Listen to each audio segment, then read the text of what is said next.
7:30 am Frankfurter Flughafen. Hinter mir steht unsere 747 und wir sind auf dem Weg nach Texas für eine Woche Deep Dive beim Thema Barbecue. Wir werden uns da Läden angucken, die schon seit über 100 Jahren im Geschäft sind, werden uns angucken, wie das ganz authentisch vor Ort aussieht, werden uns angucken, wie die Wurzeln des Barbecue sind, welche Rolle die deutschen Einwanderer dabei gespielt haben und werden ganz viele spannende Erkenntnisse sammeln und nehmen euch mit auf die Reise über die nächsten 7 Tage.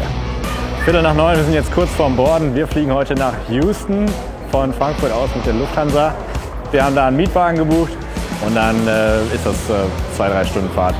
Keine große Nummer.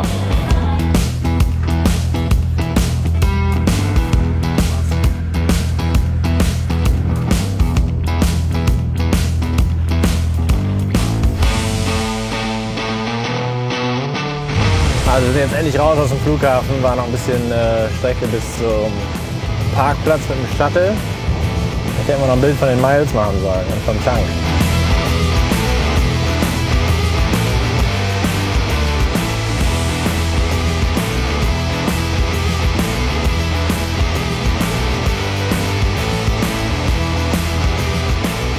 Also liebe Freunde, wir sind jetzt 24 Stunden unterwegs. Wir sind fix und fertig. Hallo zusammen, wir sind jetzt natürlich mit Jetlag extrem früh wach. Es ist jetzt 20 nach 6 morgens. Ausgeschlafen haben wir, aber man fühlt sich ein bisschen gerädert. War ein langer Tag gestern. Jetzt überlegen wir, was wir heute mit unserem allerersten Tag machen. Wir sind früh wach in Austin und das schreit eigentlich danach, dass wir uns jetzt zeitig in die Schlange stellen beim Franklin, weil da ist immer ab 7 Uhr sitzen da die ersten Leute mit ihrem Klappstuhl vor der Tür und warten in der Schlange. Das bietet sich jetzt an, deswegen machen wir das, glaube ich, am allerersten Tag. Und dann haben wir noch einen anderen Laden in Austin, den können wir da hinten dranhängen. Dann haben wir schon wieder ein volles Programm heute. Wir nehmen euch mit.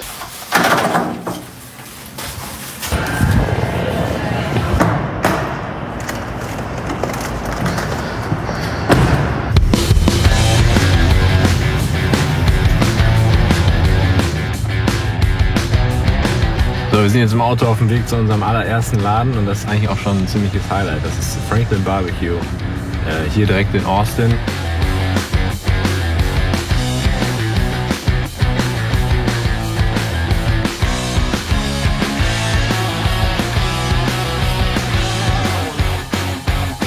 Noch nicht ganz so viel los. Nee. Dienstag ist ein guter Tag für Franklin. Ja. Ja, das ist World Famous Franklin Barbecue. Hier oben ist das Smokehouse. Da gucken wir gleich mal von innen rein. Hier ist die ganze Eiche auf der Palette. Ich war 2016 schon mal hier und da war ich so 2 Stunden später, als wir jetzt sind. Also ich bin sehr gespannt. Und da ging die Schlange halt echt schon bis hinten, da wo wir jetzt geparkt haben. Und ja, das ist witzig. Du triffst dann halt die Leute vor dir in der Schlange und hinter dir in der Schlange und stellst fest, boah, die sind auch echt weit gefahren, um hier zu essen. Also das ist schon ein bisschen legendär hier. Wir sind jetzt eine halbe Stunde hier ungefähr und die Schlange, die wird schon ein bisschen länger und wir wollten 3 Worte darüber verlieren, warum stellen sich eigentlich hier Leute in die Schlange? Das ist doch Wahnsinn. Und ich glaube, es sind 3 Sachen. Das ist einmal, das Essen hier ist wirklich wahnsinnig gut, das sehen wir ja gleich. Das ist 2, der Franklin ist so eine typische amerikanische Success Story. Ich habe damals sein Buch gelesen und er hat echt so als Typ mit Ende 20, der nicht wusste, was er anfangen soll, hatte eine Passion für Barbecue, hat mit so einem billigen Ding in seinem Garten angefangen und irgendwann haben Leute, die er eingeladen hat aus der Nachbarschaft, gesagt, ey, du musst da was draus machen, das ist richtig gut. Und dann hat er so einen winzigen Wohnwagen an einem Highway aufgestellt neben der Tanke und daraus ist dieses Restaurant hier geworden und das ist halt wirklich, ja, das feiern die Leute. Und das 3. ist halt diese Schlange, also über dieses Feiern, über seinen Erfolg, über das gute Essen hat sich das rumgesprochen und es hat sich jetzt rumgesprochen, dass diese krasse Schlange hier steht. Und der Typ weigert sich einfach, mehr zu produzieren, der weigert sich, eine zweite Location aufzumachen, der weigert sich, da ein richtiges Business rauszumachen, weil er lebt einfach für das Essen und mittlerweile ist er nicht mehr oft selber, also er ist schon noch hier, aber er arbeitet hier nicht mehr selber in der Küche.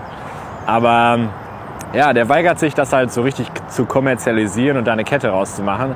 Und das rechnen ihm viele Leute hoch an, dass er halt das so ganz authentisch und natürlich und einfach und cool und down to earth hält. Und ja, ich glaube, das sind so die 3 Dinge, die seinen Erfolg hier ausmachen. No. So this is coffee. We own Steel Belly Barbecue up in near Green Bay, Wisconsin. Small outfit. We got 3 employees. We're cooking about 50 briskets a week, but we operate out of a food truck. So we're doing Hurtado, Franklin, Probably do Terry Black's, Style Switch, Leroy and Lewis, Interstellar, Burnt Bean. Awesome. Valentina's, Goldie's, and Dane's. That's my list for the week. So it's like 2 to 3 restaurants per day? Yeah, try to do 2 a day. Like tomorrow we'll probably do 3. Awesome. Yeah, I had that back when I was going. I always like ordered the smallest portion of brisket and then just have a few ribs, and people were like, what kind of an order is that? Are you like a food critic? It's like, no, I got to keep doing this for a week. You know? Yeah. Awesome. Well, thanks so much. And absolutely. Enjoy your time here. Yeah, thank you.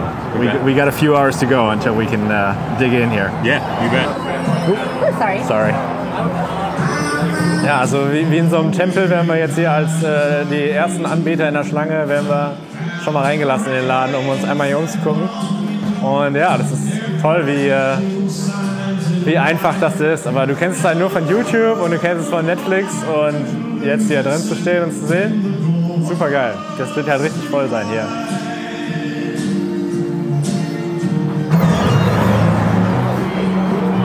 Also der Dylan kommt jetzt rum und fragt uns, was wir essen wollen. Hey buddy. How's it going? It's going well, man. Excellent. You doing brisket today? We're gonna have some brisket, yeah. Half pound? Half pound brisket's about 4 slices. Does that sound okay with you? Yeah, that sounds great. You doing any pork spare ribs? Yep, whatever your smallest size is. I mean, you think the man, the legend is gonna be here today? He might be. Ja, also er hat uns jetzt aufgeklärt, was es alles gibt, also das Menü aufgeklärt, und ja, wir fahren ja gleich zu dem nächsten Barbecue-Laden, deswegen wollen wir uns jetzt nicht hier den Bauch vollschlagen, und ja, deswegen haben wir einfach so ein bisschen von allem genommen, und ich habe ihn gefragt, ob der Aaron, der Gründer, heute hier sein wird, und er meinte, ja, kann gut sein, die hatten gestern ein Staff-Meeting, manchmal macht er gerne die Tür auf, aber man weiß es nicht. Also wir haben jetzt 10 vor 11, es geht jetzt in 10 Minuten los, und die Schlange ist echt Wahnsinn. Also wir sind jetzt über 100 Leute sitzen hier mittlerweile, über den ganzen Parkplatz bis da hinten, und da müssen auch einige ihre eigenen Klappstühle mitgebracht haben, weil die hier heute Morgen lagen, die hätten dafür nicht ausgereicht. Ja, das sind Leute aus allen Bundesstaaten, das sind Leute aus der ganzen Welt, die hierher kommen, um hier ein paar Stunden in der Schlange auf dem Parkplatz zu sitzen. Wie krass. Hallo, hallo.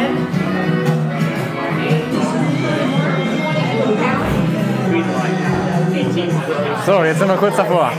Wir sind der Nächste in der Reihe. Das ist wirklich so in 3 Stationen hier. Du hast die erste Station Fleisch, zweite Station Beilagen, dritte Station Kasse und Getränke. Ziemlich gut, wie das aufgebaut ist hier. Hi, how are you doing? Excellent. This has got to be a dream job. Yeah, it's definitely a lot of fun. We're gonna do half pound of brisket. Butcher paper. Richtig geil. Where are y'all coming from? Germany. Germany. Yeah. Willkommen. Vielen Dank. We're just here for the barbecue, so we're hitting a lot of different places. We gotta keep the portion small, otherwise we're gonna have a heart attack. Y'all are having a grill party. What are y'all doing in the States besides just barbecue? We have a barbecue restaurant in Germany, so we're doing research here. Well, when y'all need somebody from Texas, let me know. I'd love to go listen. All right. So do we drive faster in Texas or Germany? It's certainly less organized here, with overtaking on the left, on the right. We like it, everything very organized. Excellent, thank you. Also hier gibt es 4 verschiedene Soßen. Wir haben hier Spicy, das ist natürlich nichts für mich, das muss der Philipp gleich probieren. Wir haben Espresso, beide keine Kaffeetrinker, aber ein bisschen probieren müssen wir auf jeden Fall. Dafür ist Franklin bekannt. Das ist ja hier eine Kaffeebohne, ist ja das Symbol hier von Franklin. Der ist ein großer Kaffeeliebhaber. Franklin Original und Vinegar, also Essig. Das ist ja so typisch für Texas, ist so essigbasierte Soßen. Ja, die probieren wir jetzt einfach mal alle. Jetzt hauen wir hier mal rein. Wir fangen natürlich an mit dem Brisket. Und da kann man hier sehen, das ist jetzt hier vom Point, richtig krass marmoriert. Die haben ja auch nur Prime Brisket, also die beste Qualitätsstufe, die es gibt. Und wenn man hier so eine Scheibe so hochhalten kann und mit ganz wenig Aufwand kriegt man die auseinandergerissen, dann weiß man, das ist richtig geil. Also der Garpunkt ist perfekt. Und hier kannst du auch sehen, die Kruste, die Farbgebung, der Geruch, absoluter Hammer. Das ist der Wahnsinn, Leute. Das ist wirklich der Wahnsinn. Also da ist natürlich viel Hype drin, Aber das Brisket kann es auch einfach. Also das ist richtig, richtig gut gemacht. Ich probiere jetzt mal so ein Rippchen hier. Ist auch von der Farbigkeit super geil. Das machen die auch auf Eiche. Wird alles auf Eiche geräuchert hier.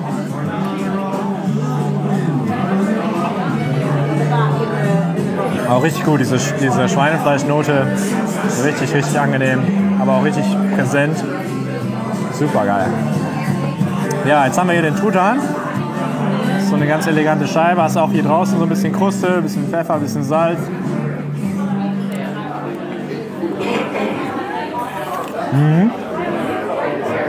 Am Anfang gar nicht so, ist ja auch bei Geflügel in der Regel nicht so präsent der Eigengeschmack, aber dann so im zweiten Teil und im Nachgang kommt richtig gut diese Turkey-Note raus. Super geil. Ist auch überhaupt nicht trocken. Normalerweise hat man ja oft, dass das trocken wird. Und das Pork ist auch super saftig. Oh. Jetzt haben wir noch die Würstchen. Das ist hier diese Jalapeno-Wurst, glaube ich. Ich kann auf jeden Fall sowas erkennen hier. Habt ihr auch gesehen, die ist super saftig von innen.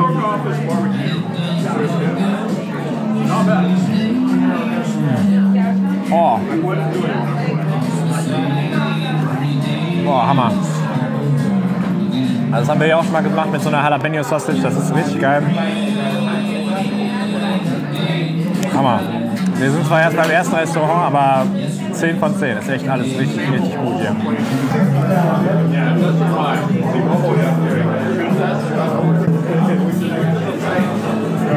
Also erste Lektion der Woche. Wir müssen weniger Essen bestellen, sonst halten wir das niemals durch. In Zukunft werden wir nur noch ohne Beilagen bestellen und wir müssen auch beim Fleisch ein bisschen uns mehr zurücknehmen. Aber hammermäßig lecker. You guys are up there 100%. What's y'all's place called? Smoke Barbecue Düsseldorf. Ja, die Restaurantmanagerin hat uns jetzt noch, die schleust uns hinter die Kulissen ein. Wir gehen jetzt einmal ins Smokehouse mit unserem Kollegen Russ aus Wisconsin und seiner Family. Machen wir einen Blick hinter die Kulissen in die heiligen Produktionshallen. Ja, die haben hier 5 von den dicken Öfen. Das sind ja so auch alte Gastanks, genau wie wir das auch haben. Und das sind 4000, ja, bei uns sind das 4850. Ich glaube, die sind ein bisschen kleiner, also ein bisschen über 4000 Liter diese Tanks. 1000 Gallonen. Und ihr könnt sehen, ja, hier vorne, das ist alles super simpel angeschweißt. Da oben sind Hufeisen dran. Er erklärt gerade, wie er das mit den Briskets macht, ne? Dass er die Briskets, wenn die fertig sind, rausholt. Und dann hat er so eine Sweatbox, ja, so einen Raum, der die richtige Temperatur hat, wo die dann runterkühlen können langsam. Ja, in der Zeit werden die Rippchen beladen. Also es ist hier Schlag auf Schlag auf Schlag auf Schlag. Die Produktionskapazität ist am Limit. Also Sonntagabend werden die sauber gemacht und montags morgens geht's wieder los. Um 2, 3 Uhr morgens geht's wieder los hier für die Rest der Woche. And you got your firewood supplies downstairs and they come up here? Yeah, we bring them up the elevator, a pallet at a time. It's all post oak there. Yeah. We go through about 10 of those pallets a week. Okay. And we get it from just outside of town. Yeah. All right. You got different humidity levels in your The wood needs to be supplies? properly dried by at least Okay. 2 years, so it takes a while. Okay. And for the most part, the people we get it from do a great job of it. Awesome. And then once a week, you said Sunday night is when you clean the smokers? Yeah. So once we're done with service, we'll clean them, and then Monday morning we'll relight them, and they'll just stay lit for the week. Yeah, and that's basically just the grates, the grills, or Yeah, you're just scraping down the grates. Yeah, That's okay. all you gotta do. We'll clean the insides too. Nothing too crazy. And then a couple times a week we'll cook off tallow, and we'll use that like the way you would season a cast iron. Oh, You I just rub see. it down with the tallow, and that kind of helps preserve the inside Cool. after you hit it with water. We have a barbecue restaurant in Germany, so we're quite Cool. curious Hey, to see how you're doing it what here. style are y'all doing? Y'all do like American barbecue? Yeah, no, Oh, brisket, cool. ribs, Very all the neat. stuff you're doing here. That's awesome. Yeah. I'm not consider myself a pit master. I maintain fires about 3.5 years. And are you actually still looking at the thermometers, or is Yeah, it we all? use thermometers and we adjust with the doors and the way we stack the wood. Right now we're going low temps, so we just a nice layer of coals and then lay the logs flat. We need higher temps so you can start stacking them and get more air, you know. Okay. That's about it. That's And pretty you much just it. do you keep the door cracked like this? Yeah, Okay. well, that's how we'll adjust our temperatures. So these pull really well. So just moving the door by half an inch, you'll get 10 degrees of increased temperature. Really? Okay. And then like trimming the brisket and getting everything ready for the we got 3 cook? folks in there, and they do that all day long. They're right. super fast. Okay. Super fast. I mean, they've done hundreds and thousands because some of those guys have been here like 8-10 years. Jesus. Very long time. So when your cook starts, then you're picking up briskets that are trimmed and seasoned from a cold storage and loading them up? They'll trim them up the day prior. Yeah. And then the next morning we pull them out in batches and then load them up. All right. Yeah, we've got it all kind of timed out. Thank you, sir. Y'all have a good one, okay? Also wir sind gefühlt den halben Tag hier gewesen, aber ich habe so ein unglaublich positives Gefühl in mir. Also es war eine ganz, ganz tolle Erfahrung hier. Wir haben natürlich nicht nur das Essen hier mitgenommen, sondern wir waren jetzt auch noch gerade im Smokehouse, haben mit den Pitmastern gesprochen und das war richtig, richtig toll. Du siehst, wie die für ihr Handwerk brennen, ja, und was für feine Details da eine Rolle spielen. Ich meine, die arbeiten halt hier auf dem allerhöchsten Level und wie die das hinkriegen, super, super beeindruckend. 108 Briskets haben die für den heutigen Tag gemacht und das wäre so ungefähr der Durchschnitt. Also müsst ihr euch vorstellen, bei 6 Tagen die Woche, da reden wir von 650 Briskets in der Woche. Ne? Jedes 8 Kilo, könnt ihr euch vorstellen, was für Dimensionen das sind, die hier verarbeiten, wie viel Holz hier durchgeht. 3 Leute, die den ganzen Tag nur Brisket machen, Brisket parieren, ne? für die Vorbereitung. Also absoluter Wahnsinn und wenn man sich für das Thema interessiert, muss man hier mal gewesen sein. Das ist wirklich, wirklich beeindruckend. Oh, mama, eat your belly and backbone of something. Oh, mama, ain't that Texas looking good? So, der Clark ist nicht wie immer perfekt vorbereitet. Wir hatten uns nicht über die Öffnungszeiten informiert und die beiden Läden, wo wir eigentlich hin wollten, die haben montags und dienstags zu. Aber wir sind ja auf Zack, deswegen haben wir schnell einen neuen Plan gemacht. Wir sind jetzt in Driftwood, ein bisschen außerhalb von Austin, so Richtung Westen. Und hier ist ein Laden, der macht's ein bisschen anders. Ja, das ist nicht so traditionell Central Texas Barbecue, sondern die arbeiten mit direkter Hitze. Ihr werdet gleich sehen, wie das aussieht da drin. Und die sind aber sehr, sehr bekannt. Also das hier ist the Salt Lick. Und Salt Lick ist so ein Salzstein, den man auf seiner Weide für seine Rinder so an so einen Zaun bindet, dass die Rinder da ihr Salz bekommen drüber, wo die dran lecken halt. Und das hier war mal eine Ranch, ja, hier gab es mal Rinderzucht. Und der Eigentümer hat hier 67 das erste Barbecue veranstaltet mit diesem Pit, den wir euch gleich zeigen werden, diesem Feuerplatz. Und am Anfang war das, glaube ich, nur hin und wieder mal und dann wurde es immer regelmäßiger und dann war das jeden Sonntag. Und jetzt ist daraus halt so ein riesiges Areal hier geworden. Also das hier neben mir, das war das Originalgebäude, relativ klein. Dahinter gibt es jetzt ein neues Gebäude, viel, viel größer. Und ja, hier erinnert mich vieles an unsere eigene Location, Stück für Stück angebaut. Die haben jetzt hier echt 5000 Quadratmeter Parkplatz. Die haben zweimal so viel Dosan, Gabelstapler wie wir haben. Die haben hier eine riesen Picknick-Area, wo hier könnten bestimmt 1000 Leute sich zu irgendwas treffen, irgendwelche Outdoor-Events machen. Kinderspielplatz gibt es da hinten noch. Und wir gehen jetzt mal rein in den Restaurantbereich und zeigen euch, wie dieser Pit aussieht, weil das sieht richtig cool aus.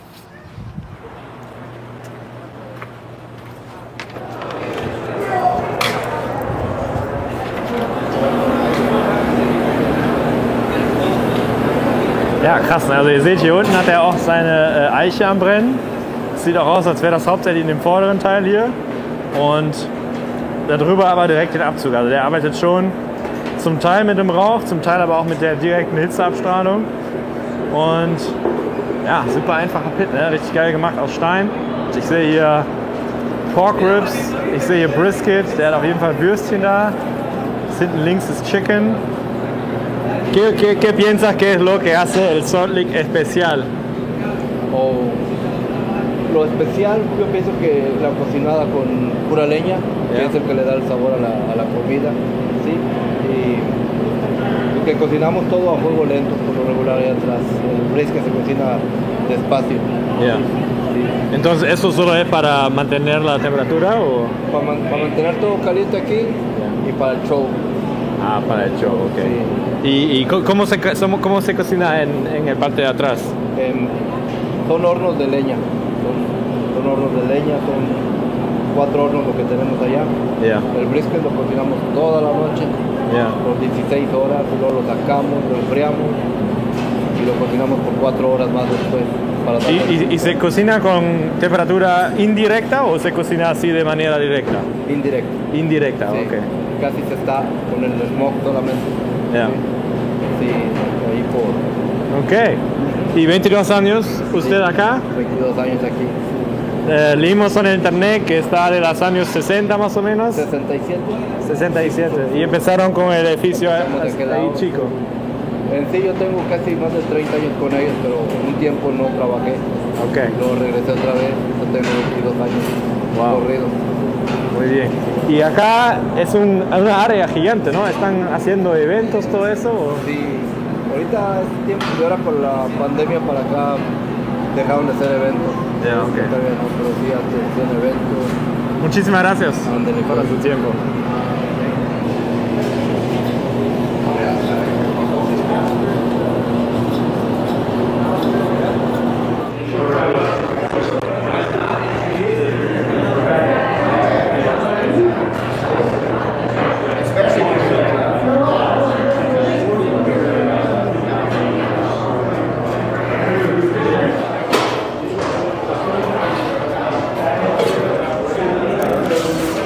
So, wir haben jetzt beim Salt Lake echt nur die kleine Auswahl bestellt, weil wir immer noch extrem voll sind von unserem Frühstück bei Franklin. Deswegen haben wir nur Brisket bestellt und Pork Ribs und ein paar Beilagen. Dazu gab es ein sehr süßes Stück Brot. Und ich probiere das jetzt mal für euch. Man sieht hier schon, die Scheibe Brisket ist viel, viel dünner geschnitten. Und die ist auch nicht so fettig wie die beim Franklin. Man merkt auch, da ist noch sehr viel Festigkeit drin.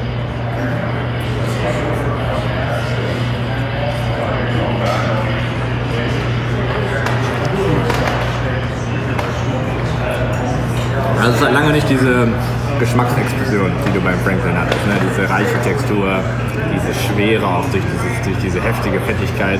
Aber die Latte liegt natürlich sehr hoch nach dem Franklin.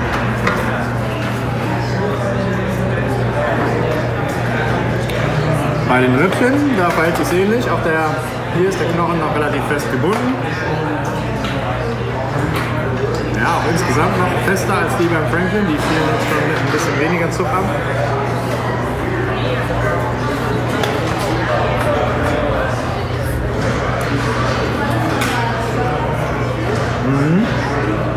Also wir haben hier viel mehr Süße. Wahrscheinlich bringen die über Gewürz oder was, bringen die viel mehr Süße rein. Also für Menschen, die es ein bisschen süßer mögen, ist das richtig cool. Also unser Besuch beim Salt Lake, die sind auch ziemlich bekannt. Also viele Leute kennen den Salt Lake. Die haben noch eine andere Location, die haben noch so ein paar so kleinere Läden in Shopping Malls, in 2 Stadien. Also es ist schon recht bekannt. Und es ist eine mega Location hier. Ich kann mir hier gut vorstellen, hier für Hochzeiten und sowas und große Events, das kann ich mir richtig gut vorstellen. Vom Essen, muss man ganz ehrlich sagen, war es nicht so besonders überzeugend.